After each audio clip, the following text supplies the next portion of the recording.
చేశారు. రీసెంట్ గానే ఉంది, అక్కడక్కడ అయితే ఉన్నాయి. బట్ నెక్స్ట్ వచ్చే సీన్స్ లో కామిక్ టైమింగ్ అయితే కవర్ చేశారని చెప్పచ్చు. అండ్ ఇంకేం చెప్తాం, మనకు మీనాక్షి చౌదరి ఆబ్వియస్లీ యాక్ట్రెస్ మనకు హీరో మనకు లక్కీ భాస్కర్ తర్వాత కూడా మంచి పికింగ్ అనమాట. సంక్రాంతికి వస్తున్న నుంచి ఆమె కూడా ఇప్పుడు అనిల్ రావిపూడి ఎలా సంక్రాంతి డైరెక్టర్ అంటారో, ఇంకా మీనాక్షి చౌదరి కూడా సంక్రాంతి యాక్ట్రెస్ అని మనం అనొచ్చు అనమాట. సో ఆ విధంగా నాకైతే మూవీ బాగా నచ్చింది. అక్కడక్కడ టిప్స్ ఉన్న నవీన్ గారి వన్ మ్యాన్ షోతో ఓవరాల్ గా బాగా కవర్ చేసేసారు.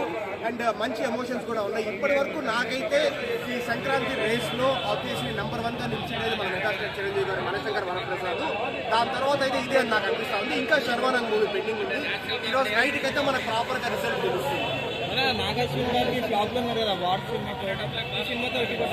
అంటే అది ఓకే, కొంతవరకు వాళ్ళు ఎక్స్ట్రా ఇచ్చినారు అని చెప్పారు. బట్ అంత కలెక్షన్స్ ఈ మూవీకి వస్తుందో రాదో నాకు తెలియదు.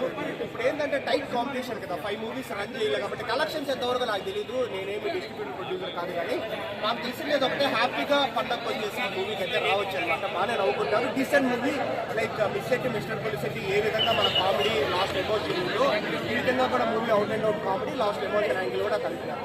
అంటే మొన్న వచ్చిన చిరంజీవి సినిమా కన్నా బాగుంది. లేదు, ఇప్పుడు వరకు సంక్రాంతిలో నెంబర్ 1 అయితే చిరంజీవి గారి మూవీని, మనశంకర్ వరప్రసాద్ గారు. దాని తర్వాత ఇది కామెడీ మూవీ.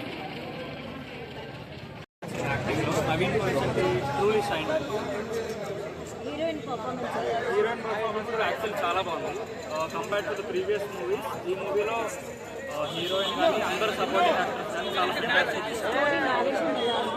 నరేషన్ కూడా ఫస్ట్ హాఫ్ అయితే చాలా ఒక జాయ్ఫుల్ రైడ్గా వెళ్ళిపోయింది. అండ్ అసలు ఎక్కడ బోర్ అనేది లేకుండా కంప్లీట్లీ ఎంగేజింగ్, కంప్లీట్ కామెడీతో చాలా clean Sankranti block buster.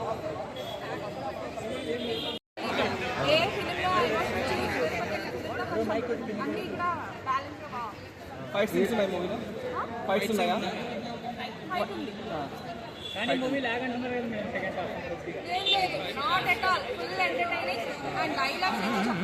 Meenakshi Chowdary ఆమె క్యారెక్టర్ ఎలా ఉంది? స్టోరీ కొత్త ఉన్నారు.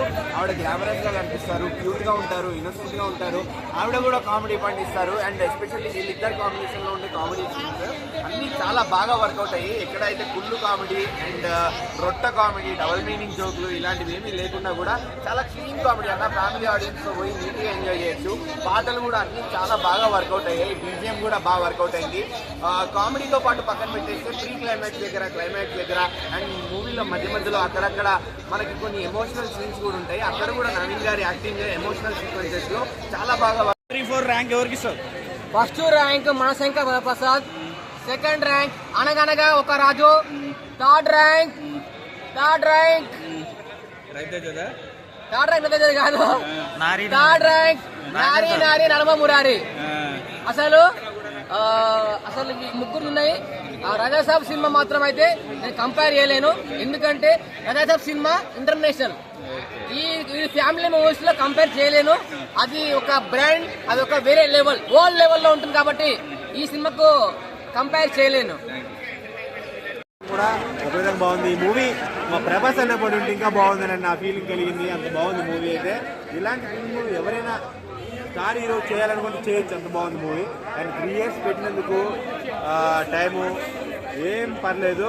సంక్రాంతికి ఇన్ని సినిమాలు వచ్చినా కానీ దీనికైతే ప్రతి ఒక్క టికెట్ తెగిద్ది 100% నేను అనుకున్నాను. ఎందుకంటే అంత మనల్ని ఓన్ చేసుకున్నాడు కామెడీ పరంగా, అంత బాగుంది మూవీ అయితే. ఇంకా చెప్పాలంటే నవీన్ పోలిశెట్టి గారు జాతి రత్నాలు మించి మూవీ తీశారని నేను అనుకుంటున్నాను. చాలా బాగుంది. 1 man షో. అందులో ముగ్గురు మన దర్శి గారు వీళ్ళందరూ ఉన్నారు, రావు రమేష్ గారు వీళ్ళందరూ ఉన్నారు. కానీ ఇందులో అయితే మంచి అవుట్పుట్ తీసుకొచ్చారు. సో ఇక్కడ ఏంటంటే మనం చాలా మంది హీరోస్ని చూస్తున్నాం, వాళ్ళు ఏం చేస్తున్నారు, ఏ స్క్రిప్ట్ దొరికితే అది యాక్సెప్ట్ చేయడం. ఇప్పుడు ఒక డైరెక్టర్ దొరికారు, ప్రొడ్యూసర్ ఉన్నాడని చెప్పేసి తీసి ఆడియన్స్ డిస్పాయింట్ చేస్తారు. కానీ నవీన్ పోలిశెట్టి అలా లేదు. ఏం చేశారంటే అతను డైరెక్షన్ డిపార్ట్మెంట్లో ఆడియన్స్కి ఏం కావాలనేది బేసిక్గా అతనికి అర్థమైపోయింది. సో మనం లేట్గా వచ్చినా మంచి స్క్రిప్ట్ వస్తే ఆడియన్స్ యాక్సెప్ట్